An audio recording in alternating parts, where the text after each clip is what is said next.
Apocalipsis, el capítulo 3. Ustedes saben que el capítulo 2 y capítulo 3 de Apocalipsis hay un mensaje que está dirigido a las 7 iglesias del Asia. Y esta parte que vamos a ocupar hoy es el mensaje a la última iglesia, que se llamaba la iglesia de la Odisea. Y vamos a estar aquí viendo un poco la vida de esta iglesia bajo el título de los tibios de la Odisea. Ese va a ser nuestro mensaje hoy, los tibios de la Odisea. Y usted ya notará enseguida el porqué. Dice la palabra de Dios, Apocalipsis, el capítulo 3, verso 14. Y escribe al ángel de la iglesia en la Odisea: he aquí el Amén, el testigo fiel y verdadero, el principio de la creación de Dios, dice esto: yo conozco tus obras, que ni eres frío ni caliente. Ojalá fueses frío o caliente, pero por cuanto eres tibio y no frío ni caliente, te vomitaré de mi boca. Porque tú dices: yo soy rico y me he enriquecido, y de ninguna cosa tengo necesidad. Y no sabes que tú eres un desventurado, miserable, pobre, ciego y desnudo. Por tanto, yo te aconsejo que de mí compres oro refinado en fuego, para que seas rico, y vestiduras blancas para vestirte, y que no se descubra la vergüenza de tu desnudez. Y unge tus ojos con colirio para que veas. Yo reprendo y castigo a todos los que amo. Sé pues celoso y arrepiéntete. Y he aquí que yo estoy a la puerta y llamo. Y si alguno oye mi voz y abre la puerta, entraré a él y cenaré con él y él conmigo. Ahí está la Odisea. La iglesia estaba aquí en esta ciudad que pertenecía a lo que se conocía en el mundo antiguo como el Asia Menor. Hoy eso es el territorio de Turquía. La Odisea, el nombre era porque ese lugar fue conquistado por un general sirio, un rey sirio, que se llamaba Antíoco II, y el nombre de su esposa era Laodice. Así que él fundó en honor a su esposa esta ciudad que se llamaba la Odisea, a la cual pertenece esta iglesia. Lo curioso, que después la esposa lo terminó matando envenenado al rey. Miren, eso cuenta la historia. Y esa ciudad fue destruida 2 veces por terremotos. Y esa ciudad también hubo un líder asiático, un hombre de guerra, que se llamaba Temur Lenk, y él también en el año 1042 destruyó esa ciudad de la Odisea. Esa ciudad, a 17 kilómetros, estaba la ciudad de Colosas, donde estaba la iglesia de Colosenses. Y allí, a unos 10 kilómetros, estaba una ciudad que se llamaba Hierápolis, y de ahí es de donde salían las aguas termales. Y ya vamos a hablar un poquito acerca de eso, porque esa historia está relacionada con la historia de la iglesia. Se descubrieron muchas ruinas allí. En el año 1960 descubrieron allí las ruinas de una iglesia que se cree que era la de esta. Y hace poquito tiempo, en el año 2010, terminaron de descubrir toda esa iglesia. Así que hay ruinas, y ese lugar es muy visitado allí en Turquía, y está ahí en las cercanías del mar Egeo, y eso es la Odisea. En ese lugar es donde estaba la iglesia que nos ocupa hoy. Una iglesia donde el Señor se presenta para hablar con ellos. Según dice aquí el verso 14 que hemos leído, a esta iglesia de Odisea dice: he aquí el Amén y el testigo fiel y verdadero, el principio de la creación, dice esto. En Colosenses capítulo 1, versos 15 a 17 se nos habla de que todo lo que nosotros conocemos que ha sido creado por Cristo fue creado. Todo fue creado por el Hijo, y dice la Biblia asegurando que sin Él todo lo que fue creado no hubiese sido creado. Así que no hay ninguna duda que el que está hablando aquí es el Señor Jesucristo, pero Él se presenta como el amén de Dios. Amén. Y esa palabra amén aquí nos llama un poco la atención. Nosotros siempre decidimos o definimos la palabra amén como que así sea. Y por eso cuando nosotros en una reunión queremos apoyar al predicador o estamos apoyando el himno, el canto que estamos elevando a Dios, decimos amén, que así sea. Como dice el canto, que así sea. Como dice el predicador, que así sea. Es la palabra de Dios, estamos de acuerdo, apoyando a eso. Y Él está presentándose aquí como el amén. Cuando yo estoy respaldando una prédica, un cántico, algo con la palabra amén, es que estoy sustentando. Yo estoy respaldando, soportando, afirmando lo que se está diciendo.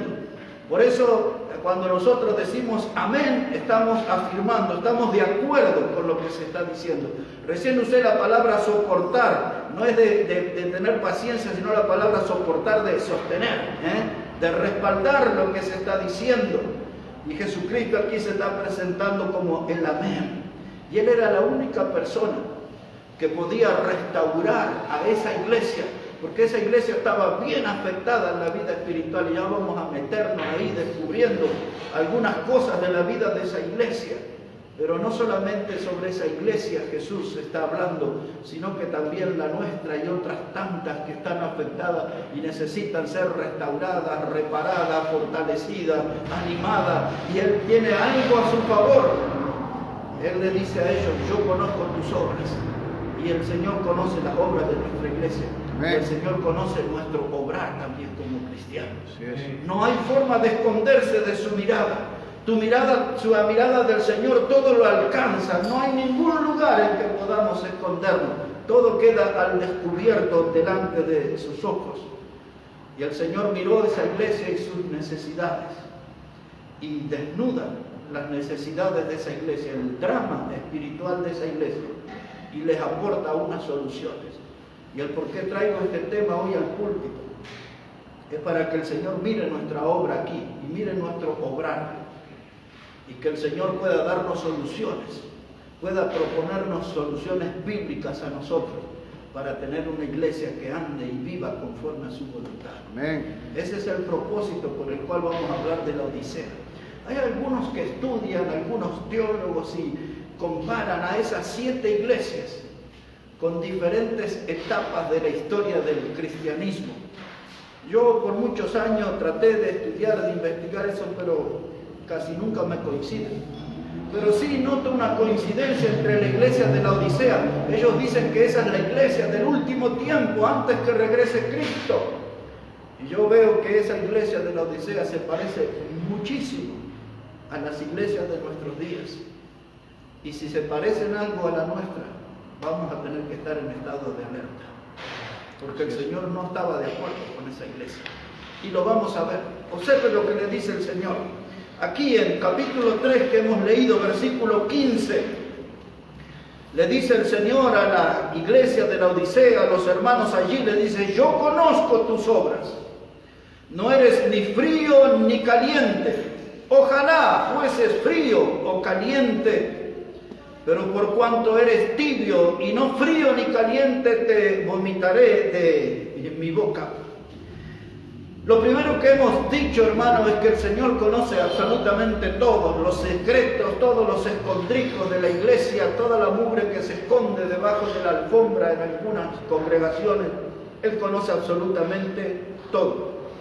Y el Señor vio que esta gente de la Odisea eran indiferentes. Esa palabra quiere decir que no le importaba tanto servir a Dios, no le importaba tanto que las cosas salieran bien para Dios.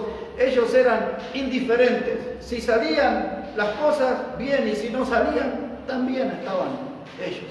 No le daban tanta importancia a la vida de iglesia, a los compromisos en su vida cristiana. Y en eso se parece mucho a la iglesia de nuestros días. El Señor los vio allí negligentes y los vio también perezosos. Y la pereza es un gigante que se ha levantado en nuestra iglesia. Aquí ha venido varias veces el gigante. La pereza es algo que paraliza, es algo que desmotiva, que le roba el aliento a los cristianos. que le saca las energías y la pereza le deja a la gente sin ganas de servir a Dios. Eso le pasó a la iglesia de la Odisea y eso nos pasa a nosotros también muchas veces, de hombres y mujeres que no tienen aliento para servir a Dios. Y eso hace que se meta en una categoría que la Biblia le llama los tibios. Por eso nuestro mensaje de hoy es los tibios de la Odisea. Y la tibieza era algo que quedaba en evidencia. Yo podría definir a la gente de la Odisea como cristianos grises. Usted ve que el gris no es un color blanco, ni tampoco es un color negro. El gris es una mezcla. El gris es como un color indefinido. Usted lo mira y dice, blanco no es, pero tiene algo de blanco. Lo mira con detenimiento y dice, negro no es, pero tiene un matiz de negro. Y así hay muchos cristianos, como se decía antes, no son chicha ni limonada. No se definen, no son muy espirituales y tampoco son muy mundanos. A esa clase de gente que estaban en la Odisea y en nuestras iglesias de hoy, la Biblia le llama los tibios. Los tibios. Esa gente nunca comprende que en la tibieza no hay ningún beneficio. Si a usted le toman la temperatura espiritual y el diagnóstico es que es un cristiano tibio, usted es una persona sin bendición. Usted es una persona que no tiene beneficios de Dios, porque Dios, hermanos, no da bendición a la gente tibia espiritual. La tibieza en este nuevo siglo, en el siglo XXI, es una moda, está por todas las congregaciones. Y lo grave es que hay muchos pastores, muchos predicadores que están sumergidos en la tibieza, están bañados de tibieza. Son gente indefinida, y usted dice, parece un siervo de Dios, pero no llega a siervo de Dios. Parece que predica la Biblia, pero no está tan bíblico.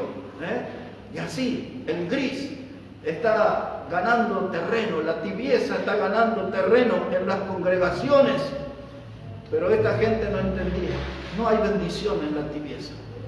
Ahora, hay una cosa curiosa, muy curiosa. Yo veo en la Biblia que Dios perdonó a algunos asesinos. Pablo era un perseguidor de la iglesia, metía gente en las cárceles, los llevaba a la muerte, maltrataba a hombres y mujeres, dice la Biblia, pero sin embargo Dios lo perdonó.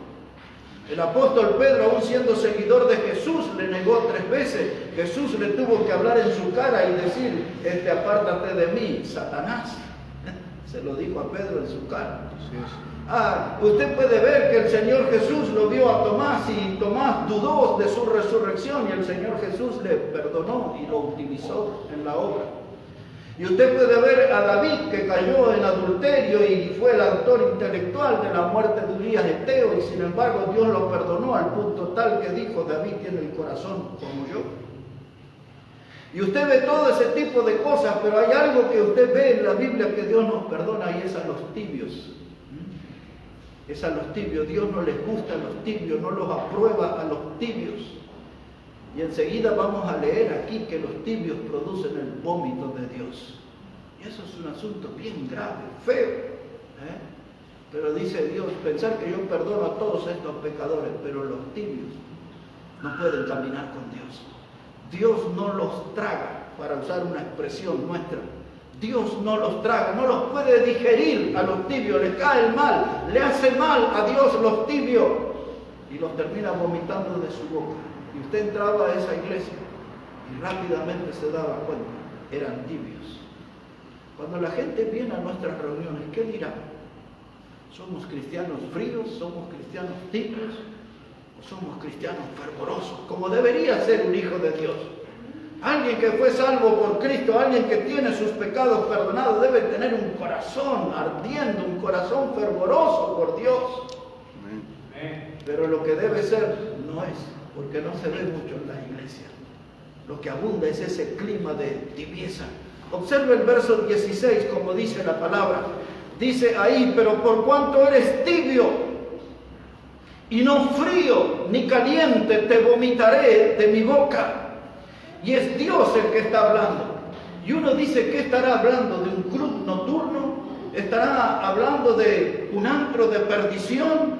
¿Estará hablando de alguna agrupación política? No, está hablando de una iglesia y de un grupo de cristianos. Dios le dice: ustedes eran tibios, yo los voy a vomitar de mi boca. Es decir, que no los puedo digerir. Cuando una persona vomita, hermanos, yo creo que todos hemos pasado por esa experiencia traumática. Es porque hay algo que comimos que nos hizo mal, que estaba en estado de descomposición. Hay algo que no estaba bien. Comimos y vomitamos. Y es esto lo que está indicando este pasaje. Hay una clase de cristianos que no están bien delante de Dios, que le hacen mal a Dios, que no van de acuerdo a su santidad. No pueden estar junto con Dios. Y Dios lo tiene que vomitar. El pez, o el gran pez, vomitó a Jonás, porque era un hombre que estaba fuera de la voluntad de Dios. No estaba haciendo las cosas correctamente. Y el pez lo vomitó. Del mismo modo, Dios vomita a los tibios, a los que no viven de acuerdo a su voluntad, a los que no están pisando firme en las huellas que Él nos dejó para seguir. Dice Dios a esta iglesia y a muchas de nuestro tiempo: no eres frío, no eres caliente, eres tibio, te vomitaré de mi boca. Ahora mire, con este asunto del virus en los aeropuertos le ponen como una especie de pistolita en la frente y le toman la temperatura.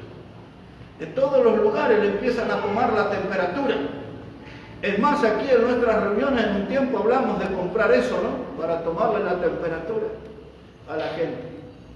Pero en la parte espiritual Dios toma la temperatura y encuentra tibios por todos lados. Debajo de cualquier baldosa aparecen los tibios, en cualquier congregación. Y Dios dice: esa gente no va conmigo, los vomito de mi boca. Alguien puede pensar, dice, ¿que acaso pierde esa gente su salvación? No, lo que pierden es la bendición de Dios.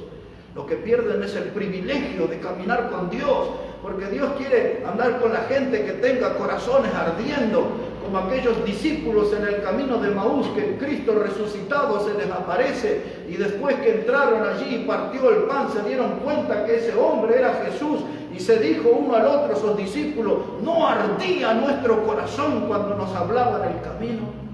Cuando uno anda con Dios verdaderamente, cuando uno camina con Cristo, el corazón arde.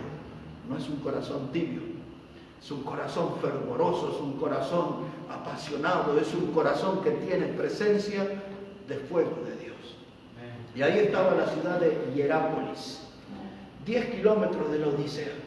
Y de ahí fluían las aguas termales. Y esas aguas tenían sal, por lo tanto la gente no las podía beber. Y muchas veces no podían usarlas como aguas termales porque les faltaba temperatura. Eran tibias, no servían para nada. No servían como aguas termales y no servían como agua potable. Y así andan muchos cristianos. No sirven en la obra porque están tibios en sus corazones. Y a veces hasta el diablo los ve tan flojos que ni el diablo ya los usa. Ya ni el diablo quiere saber nada con algunos cristianos. De verlos tan flojos en su andar. Esos son los tibios. Yo creo que hasta aquí ya tenemos en claro de qué se trata la vida de un cristiano tibio, ¿no? Ya los identificamos, la Biblia nos da estos detalles. Dice Dios: yo lo voy a vomitar de mi boca. Es decir, eso habla del disgusto que Dios tiene de esa clase de cristianos.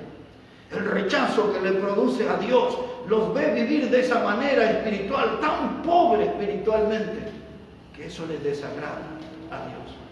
Pero nosotros no debemos perder de vista que estamos en esta vida para honrar y glorificar al Señor. Amén. Y eso desde la tibieza no lo podemos hacer. Necesitamos cambiar la categoría, ser cristianos ardientes, ser cristianos fervorosos. Cuando hablamos de la tibieza, estamos hablando de gente ambigua.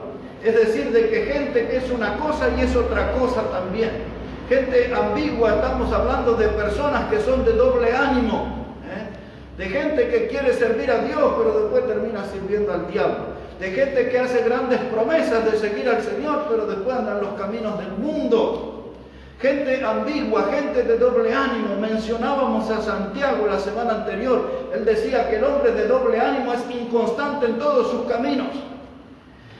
Eso es un tibio, es un inconstante en todo lo que hace, es inconstante en la obra de Dios, es inconstante en su vida laboral, es inconstante en su vida familiar, es inconstante en todos sus caminos.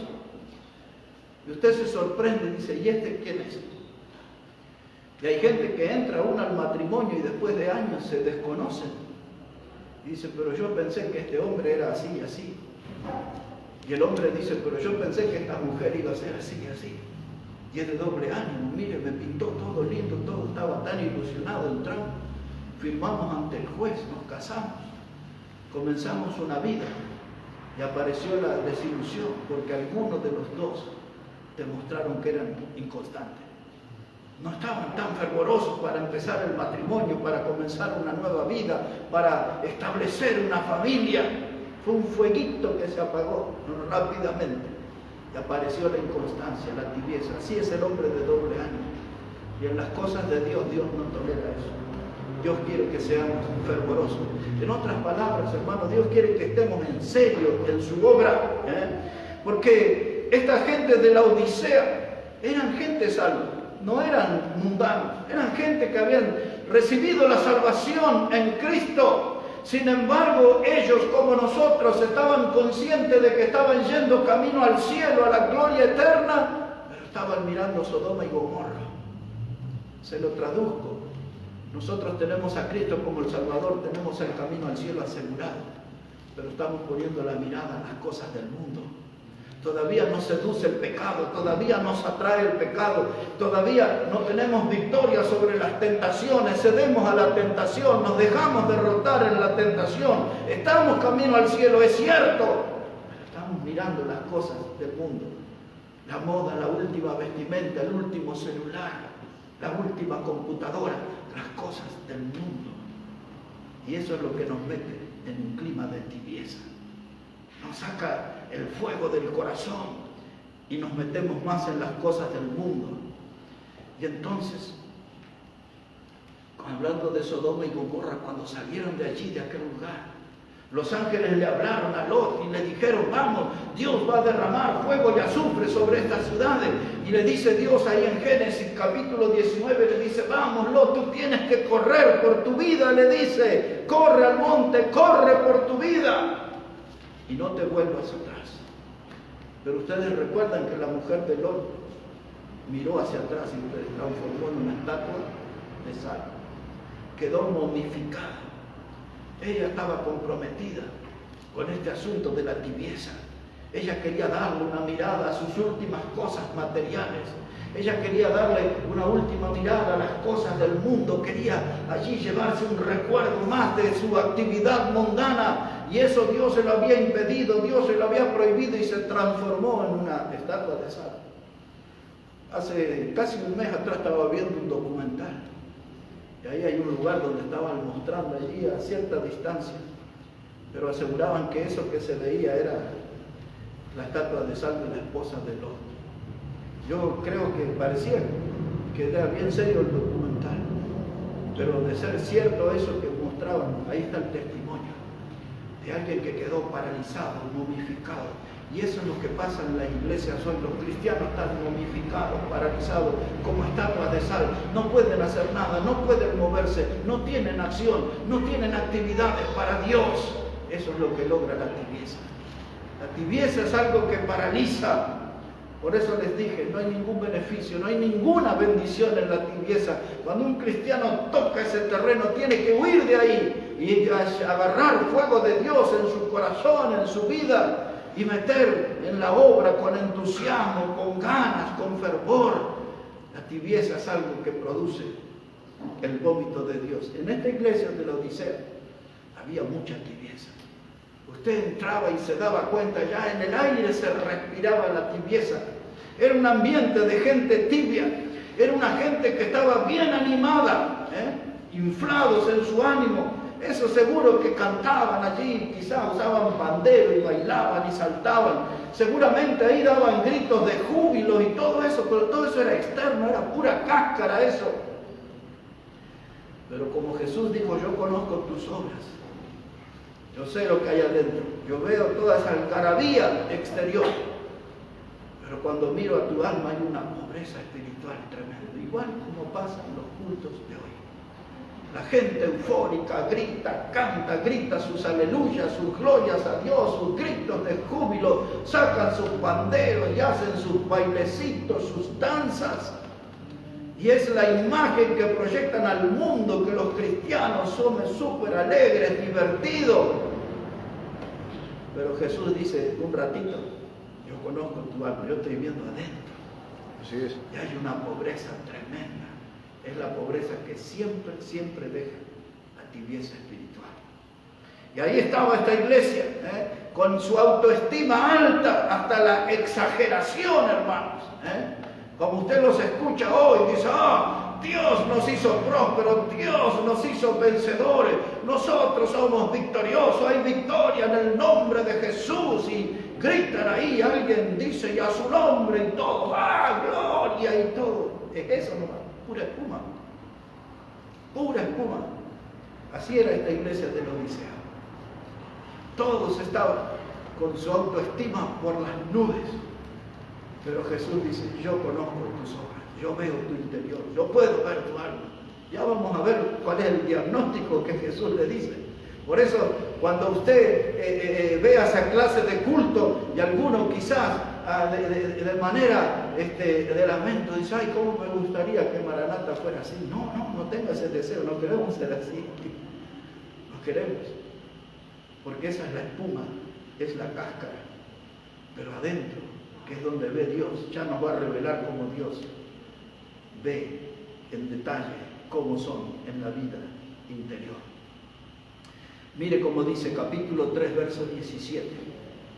Apocalipsis 3, verso 17 dice, porque tú dices,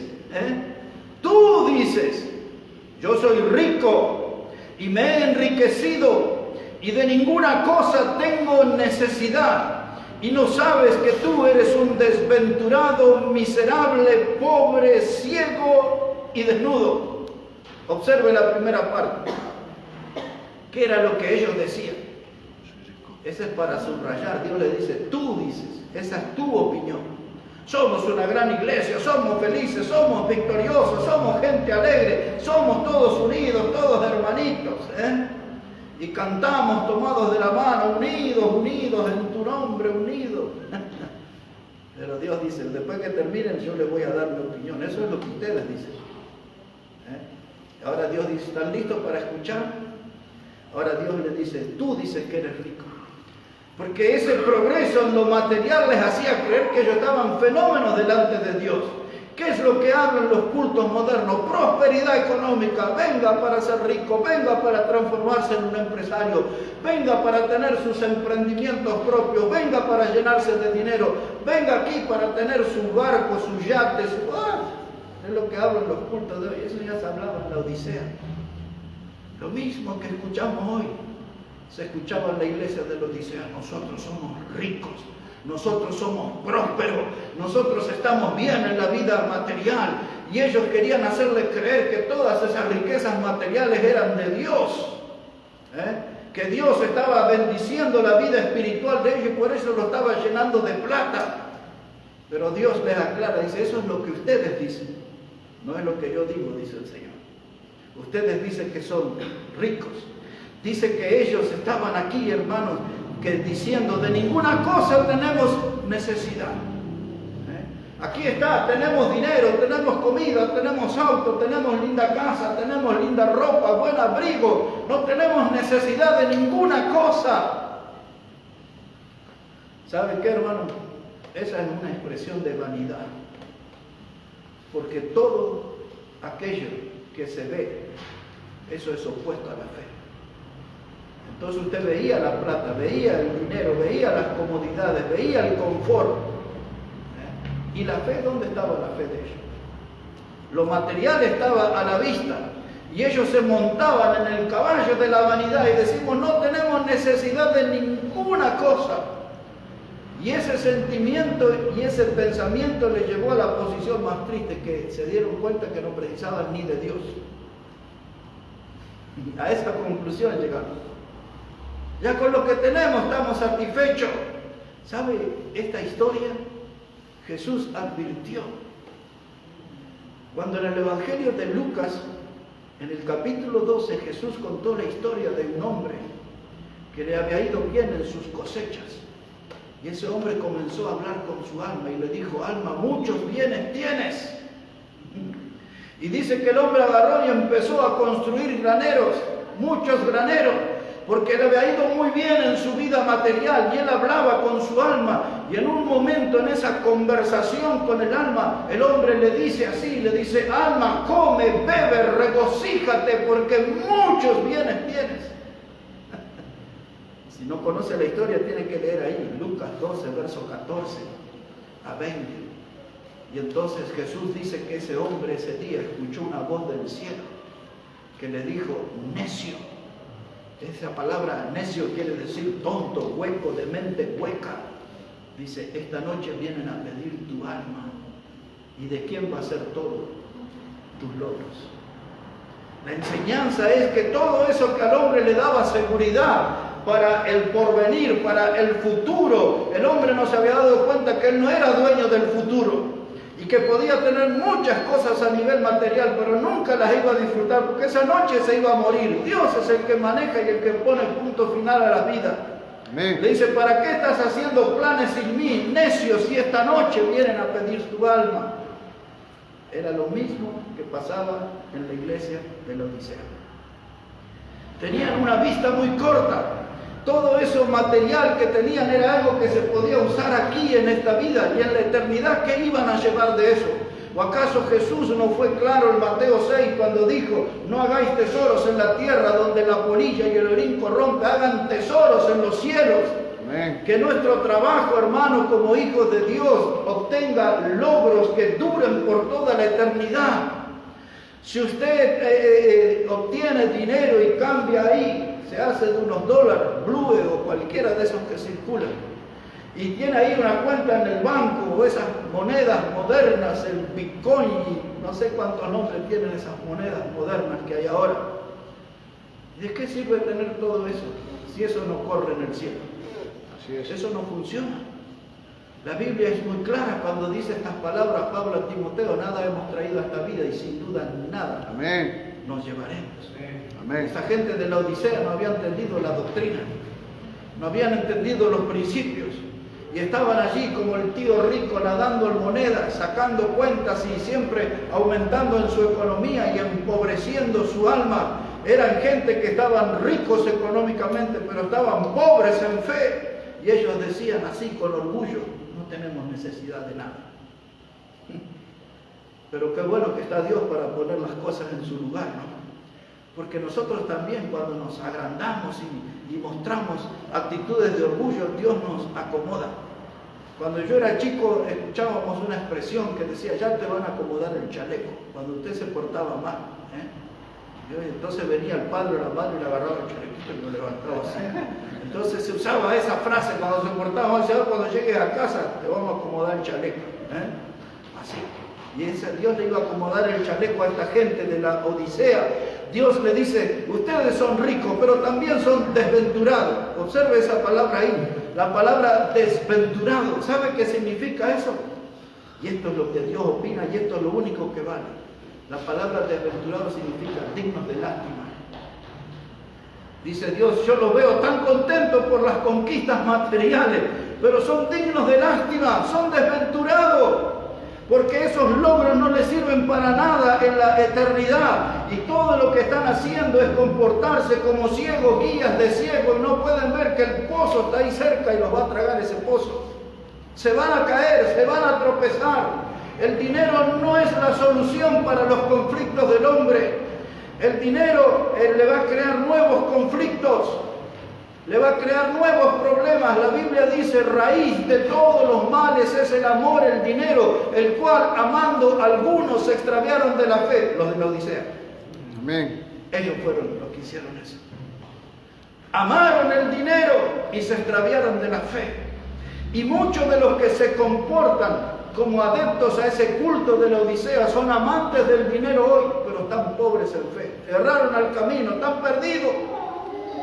Y van a una iglesia, y van a un culto, y el predicador de allá le hace promesas económicas, pero escucha o lee en un diario cristiano que dice que apareció el profeta tal y ese logra milagros económicos más rápido y se van buscando al apóstol tal que los vuelve ricos y así andan extraviados, pierden el rumbo, siguen el dinero. Y hoy hay mucha gente, pero muchísima gente, que ha dejado las iglesias de sendas antiguas y se han ido a los cultos de prosperidad. Dejaron la Biblia a un costado de su vida y van a la búsqueda del dinero. ¿Por qué no leen la Biblia? Si eso ya lo hicieron la gente de la Odisea y Dios los reprobó, los vomitó por esas conductas. ¿Por qué la gente de hoy no aprende de lo que la Biblia dice? ¿Para qué volver a tropezar otra vez en la piedra? Dice ahí, son desventurados. Y ahora mire la opinión de Dios. Dice, son pobres. Pero ¿cómo? Ellos no decían que eran ricos. Pero Dios le dijo, tú dices que eres rico. Pero ahora Dios dice, escuchen mi opinión, ustedes son pobres. ¿Saben lo que quiere decir esa palabra pobres ahí? Ustedes son mendigos espirituales. Son debiluchos, anémicos espiritualmente, raquíticos espiritualmente, son de almas flacas, pobres espiritualmente, dice Dios. Ustedes son gente pobre en su vida espiritual. Ustedes no saben lo que es una buena predicación. Ustedes no saben lo que es un buen mensaje. Ustedes no saben qué es lo que la palabra de Dios lo confronte, lo sacuda, lo agite a uno. Ustedes no han tenido esa experiencia de que la Biblia los hace sentir entre la espada y la pared en un culto. Ustedes nunca estuvieron en un culto bíblico de sendas antiguas. Por eso tienen el alma pobre. Pobre. La billetera está gruesa. La caja de ahorro tiene mucho, pero el alma está pobre. Dios le dice a ustedes, los de la Odisea, no solo que son desventurados, no solo que son pobres, ahora les dice también que son ciegos. Dios le dice, esto es parte de mi diagnóstico, ustedes son ciegos. Esa palabra quiere decir que son gente incapaces de darse cuenta en la condición que estaban. No podían ver que estaban mal en su vida espiritual, que estaban mal en su comunión con Dios. Dios dice, están ciegos ustedes. No se dan cuenta en la condición que se encuentran. Y por último, mire lo que le dice Dios. En ese verso 18, le dice la palabra, verso 17, ahí estamos. Dice, de ninguna cosa tengo necesidad. No sabes que tú eres desventurado, miserable, pobre, ciego. Y la frutilla del postre, le dice, aparte están desnudos. Y no era que estaban sin ropa, sino que estaban sin santidad. No estaban revestidos de santidad. Todo lo que tenían era una cubierta de mundanalidad. Andaban a la moda. Eran gente que estaban con su alma desprotegida. No tenían alimento espiritual, no tenían abrigo espiritual. No había nada de santidad y estaban desnudos. Es decir, que estaban expuestos al mundo y estaban expuestos al pecado. Entraba al mundo y se instalaban su vida. Aparecía un pecado y lo agarraban. Estaban desnudos, no tenían santidad. Pero aquel que es santo, cuando ve el pecado, lo enfrenta y lo vence. Aquel que es santo, cuando el mundo lo quiere absorber, combate contra el mundo y sabe, como dice Juan, dice, lo que vence al mundo es la fe. Amén. Eso hace el cristiano que es santo. Tiene victoria sobre el mundo. Y ahora entramos en el verso 18. Ese consejo que Dios le da a la Odisea es un consejo para nosotros también, no tenga ninguna duda.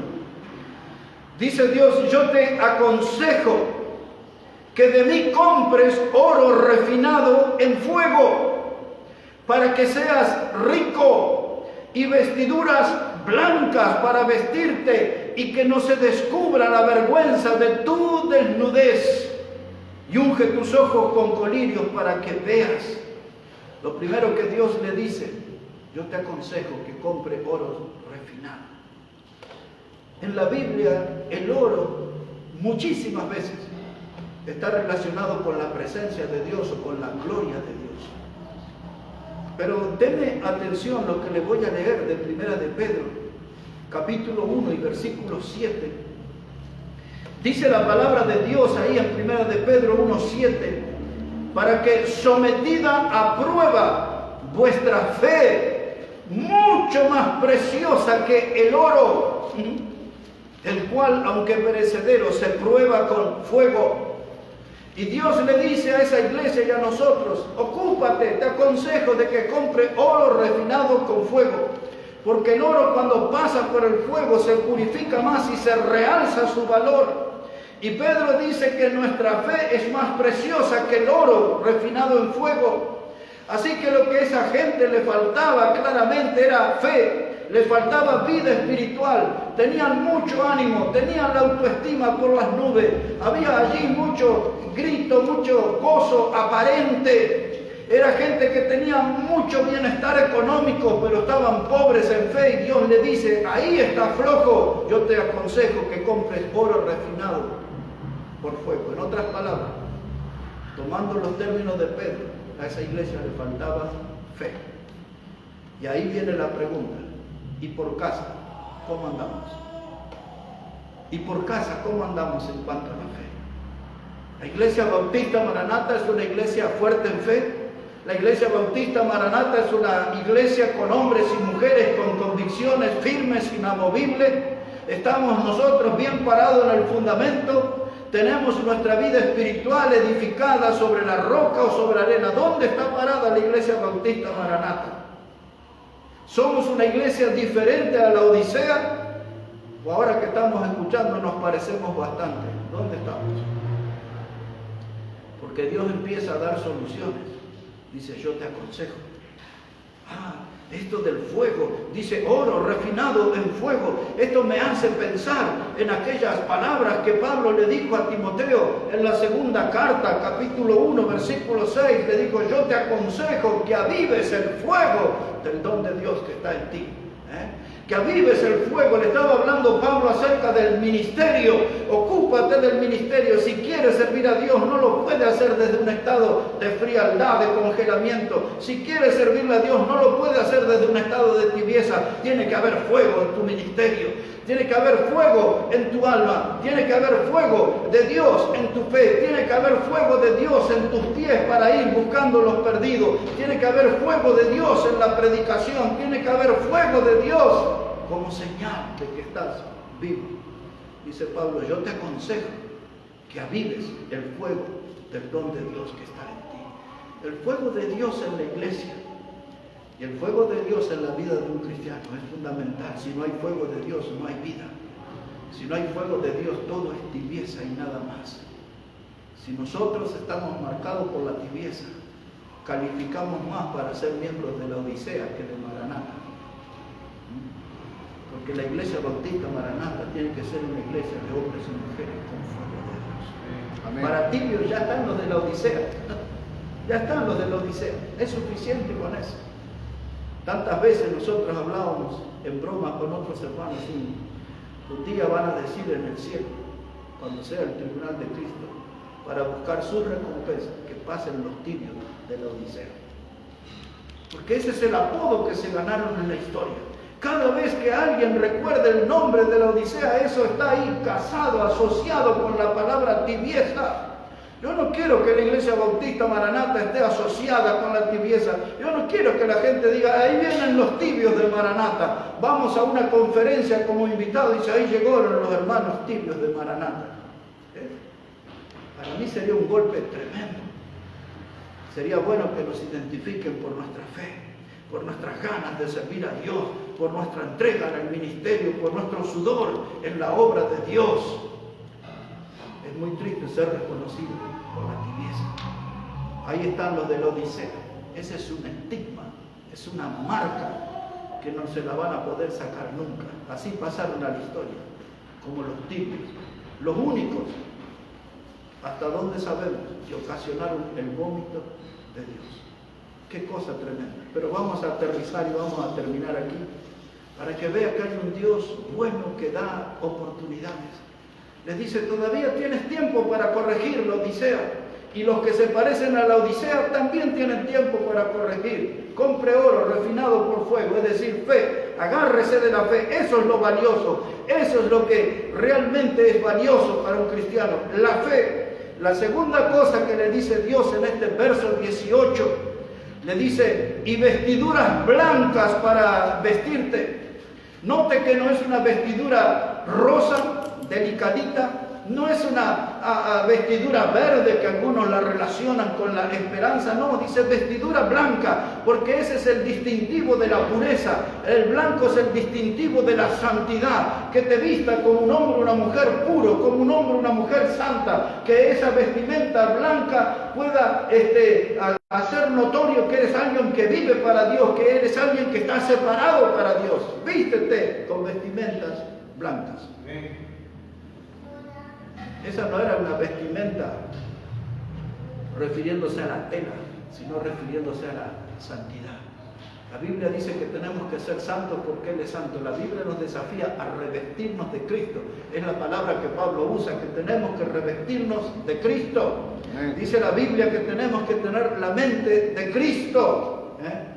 Dice la Biblia que tenemos que seguir las pisadas de Jesús. Así es. Dice, vístete de vestimenta blanca. Ese consejo fue bueno para ellos y es buenísimo para nosotros. Amén. Es buenísimo para nosotros ese Amén. consejo. Y mire cómo agrega el Señor algo más. Le dice, unge tus ojos con colirio.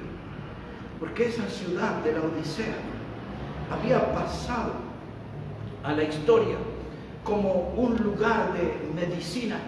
Mucha gente, incluso hasta emperadores romanos, fueron a hacerse atender allí a esa ciudad de la Odisea porque eran buenos para el colirio que vendían para los ojos de los viajeros y de los ungüentos que producían para los oídos.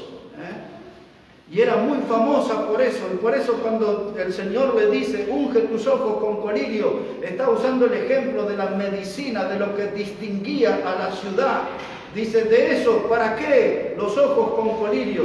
Todavía hay algunos que usan, ¿no? Y se ponen ahí esas gotitas para ver mejor, para sacar las impurezas de la vista, para ver las cosas realmente como son. Dice, unge tus ojos con colirio para ver que no estás bien en la fe, que no estás bien en la doctrina, que no estás bien parado en las sendas antiguas.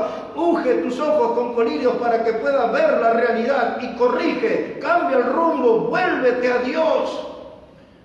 Y alguien puede decir, el predicador tiene mucho poder de imaginación. No, no es imaginación. Es lo que la Biblia dice, porque mire el otro consejo que le da Dios. Dice verso 19, yo reprendo y castigo a todo lo que amo. Sé pues celoso y arrepiéntete. Ahí está. No es imaginación mía. El ungir los ojos con colirios para ver la realidad. Y cuando yo me miro frente al espejo de mi vida, y digo, estoy fallándole a Dios, estoy tibio en mi vida espiritual, no estoy siendo fiel al Señor, no estoy haciendo la voluntad del Señor, no estoy glorificando al Señor, no estoy caminando correctamente. Y todo eso, hermano, tiene una solución, dice el Señor, arrepiéntete. Eso es una puerta abierta para solucionar el problema. Dios no está ahí como Pilato lavándose las manos y dice, bueno, ustedes se metieron en eso, arréglense. No, Dios le dice, esta es la solución, arrepiéntese. Y ese arrepentimiento quiere decir un cambio de rumbo, no un cambio de mente, un cambio de rumbo. Iba haciendo mal, obrando mal en mi vida cristiana, iba en aquella dirección y ahora voy a cambiar el rumbo y me vuelvo a Dios. Me doy cuenta que ese camino que estoy andando es malo, me doy cuenta que el final es trágico. Y yo no ando buscando una tragedia para mi vida, ando buscando bendición. Dejo ese camino y me vuelvo a Dios. Arrepiéntete. Ahí está, Dios no tiene que abundar en palabras. Un solo término es suficiente para encontrar la solución. Arrepiéntete, corregir el camino, cambiar el camino, volverme a Dios, caminar con Dios. Esto le dijo a la gente de la Odisea. Y esto nos dice el Señor a nosotros. Sé pues celoso y arrepiéntete. Ahora, hermano, para ir terminando, varias cosas les voy a mencionar. En primer lugar, yo quiero que ustedes sepan que Dios nunca nos va a felicitar por ser prósperos económicamente, pero Dios nos va a felicitar por ser fieles a Él. Amén. Usted puede tener todo el dinero en esta vida y Dios no lo va a felicitar nunca por eso. Pero si usted le ha sido fiel a Dios, Él le va a felicitar. Como dice el Evangelio de Mateo, cuando el Señor Jesús enseñó aquella parábola, y en el capítulo 25, verso 33, dice que le dijo al siervo, buen siervo, fiel y útil has sido, entra al gozo de tu Señor. El Señor nos va a felicitar no por nuestra prosperidad económica, sino por nuestra fidelidad. Buen siervo, fiel y útil has sido. Entra al gozo de tu Señor. El Señor se alegra con aquellos hombres y mujeres que caminan en fidelidad a Él, que caminan rectamente delante de su mirada. Hermanos, hay algunos que se conforman nada más que con asistir a la iglesia. Es bueno venir a la iglesia, pero lo que Dios felicita es cuando nosotros damos frutos en la iglesia. Amén. Porque muchos vienen a calentar el banco, pero hay algunos que vienen para dar frutos. A esos son los que Dios le agrada. Esos son los que el ministerio del calientabanco fue un oficio triste que inventó Satanás. Pero el ministerio de servir a Dios, de ser un obrero del Señor, de comportarse como un atleta, como un labrador, como un soldado, como un maestro, como un obrero que no tiene de qué avergonzarse, esos son los oficios del Señor. Amén. De esa clase de hombres y mujeres se agrada el Señor. Y ahora mira, hermano,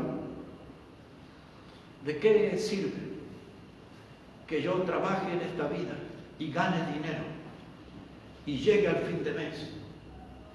Y un día, domingo, hablando con los hermanos, digo, no, yo no tengo problema, yo estoy llegando bien a fin de mes. Algunos tienen que prestarse dinero para comer o para pagar un impuesto o algo. Algunos dicen, no, yo estoy bien, no tengo ningún problema, llego cómodamente a fin de mes. Dios no le va a felicitar porque usted llegue cómodamente a fin de mes, pero Dios le va a felicitar si usted gana un alma para Cristo. Amén. En eso Dios está de acuerdo. En eso Dios va a estar contento si ganamos un alma para Cristo. Hermanos, hay algo que quisiera decirles también. Viendo esta iglesia de la Odisea, no nos contagiemos de su indiferencia. No nos contagiemos del espíritu de esta congregación. Esta congregación cometió la tontera más grande que se puede imaginar.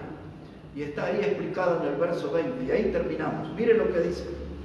Dice allí el verso 20. Dice, y he aquí, dice Jesús, yo estoy a la puerta y llamo. Si alguno oye mi voz y abre la puerta, entraré a él y cenaré con él y él conmigo. Esta es la figura más dolorosa, hermano. Jesús afuera de la iglesia. Y sabe que en nuestras reuniones también puede suceder eso. Puede ser que el Señor quede afuera. Mire esas clases de culto donde todos están bailando, danzando, gritando y haciendo cosas y uno se pregunta, ¿y dónde está Jesús en ese culto? ¿No dijo Él en su palabra, donde hay 2 o 3 reunidos en mi nombre, yo estoy en medio de ellos? Él está en el culto donde Él es el centro, no donde la gente anda bailando, saltando, corriendo demonios. Él está contento cuando Él es el centro de la reunión. Amén. No está contento en esos cultos que son hechos para el diablo. Hay gente que dice hay que correr al diablo y hay que pisar al diablo y póngalo debajo de los pies y córralo con la escoba a Satanás. Y lo insultan al diablo y maldito diablo y esto y todo, diablo, diablo, diablo, diablo. Pero Jesús está contento cuando Él es el centro de la reunión. Amén. No el diablo. No el diablo. Pero mire cómo lo ha engañado el diablo en todas esas iglesias, ¿no? Así es. Y usted ve los predicadores que le hacen los reportajes a los endemoniados. ¿Y cómo entró ahí? Y está cómodo y el demonio le habla con una voz gruesa y todo. Y habla el pastor ahí con el micrófono, le pasa el micrófono al demonio. Pero Jesús no está contento en esa reunión. Él está contento en la reunión donde Él es el centro. Porque venimos al culto, venimos a la casa de Dios para poner a Jesús en el centro. Si Él no está en el centro, todo es una pérdida de tiempo. Él tiene que estar en el centro. Su palabra tiene que ser el centro. Amén. Su persona tiene que ser el centro. Él es el factor convocante. Él es el que nos convoca. No es el predicador, no es el cantante. Es Jesús quien nos convoca a su casa. Porque Él quiere tener comunión con Él.